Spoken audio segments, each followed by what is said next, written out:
distributed. And now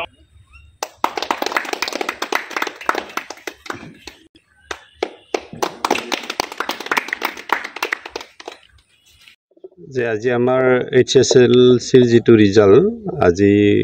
declare হ'ল যোৱাকালিলৈ আমাৰ নলেজত নাছিল যে আজি ৰিজাল্ট দিব বুলি যে আজি ৰাতিপুৱা আমি গম পালোঁ যে ৰিজাল্ট আজি দিব বৰ্ডে যে ৰিজাল্ট হিচাপে আমাৰ গ্ৰীণলেণ্ড স্কুলৰ ভাল হৈছে আৰু আমি খুব সন্তুষ্ট যে আমাৰ বিদ্যালয়ৰ পৰা 29 জন ছাত্ৰ ছাত্ৰী অৱতীৰ্ণ হৈছিল পৰীক্ষাত সকলোৱে ফাৰ্ষ্ট ডিভিজন পাইছে তাৰ ভিতৰত 6 জন ডিষ্টিংশ্যন হ'ল 16 জন ষ্টাৰ পালে আৰু বাকিখিনি সিম্পল ফাৰ্ষ্ট ডিভিজন পালে আমাৰ সেকেন্ড আশা কৰিছিল আমি ইয়াতকৈ অলপ ওপৰত আশা কৰিছিলো পাৰ্সেন্ট আমাৰ 90 প্লাস হৈছে আমি 95 লৈ আশা কৰিছিলো ইবাৰ নাহিলিখিনি আমি নেক্সট সেশনত আমি 95 প্লাস আনাৰ কাৰণে নিশ্চয় আমি চেষ্টা কৰিম আৰু ইয়াৰ পিছত আমি টপ 5 ৰ কাৰণে যুঁজিম নথৈ আনন্দিত হৈছো যে আমাৰ 29 জন ল'ৰা ছোৱালী সকলে স্কুলৰ পৰা HLC এক্সামত অৱতীৰ্ণ হৈছিল আৰু 29 ষ্টুডেন্টে আজি পাস কৰিবলৈ সক্ষম হ'ল 6 জনে ডিস্টিংশন মাৰ্ক পালে তাৰে দুজন 93% পাইছে আৰু বাকি 16 জন ষ্টাৰ মাৰ্ক পাইছে আৰু 7 জন ফাৰ্ষ্ট ডিভিজন পাইছে গতিকে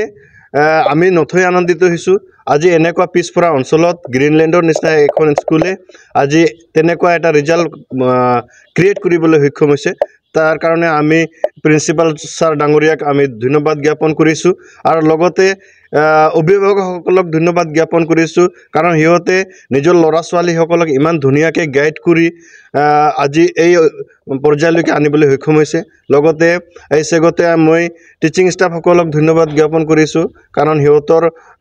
যথেষ্ট চেষ্টাৰ ফলত আজি এনেকুৱা ৰিজাল্ট আমি চাবলৈ সক্ষম হৈছো আৰু মোৰ লগত থকা যি সকল ষ্টুডেন্ট আছে লগতে যি সকল আহিব পৰা নাই এই সন্ধিখনত সকলোকে মই আজি অভিনন্দন জনাইছো because it is their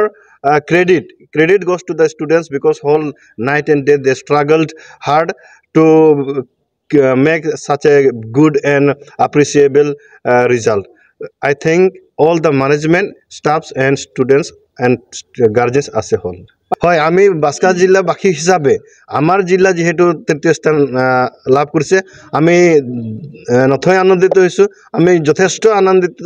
লাভ কৰিছো কাৰণ আমি এই জিলাৰে বাসিন্দা লগতে আমাৰ এই জিলাখনত যে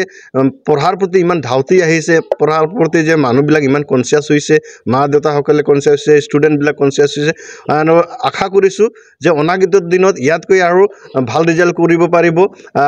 বহুতে ষ্টেণ্ড কৰিব পাৰিব বুলি আশা কৰিছো আৰু ভগৱানৰ ওচৰত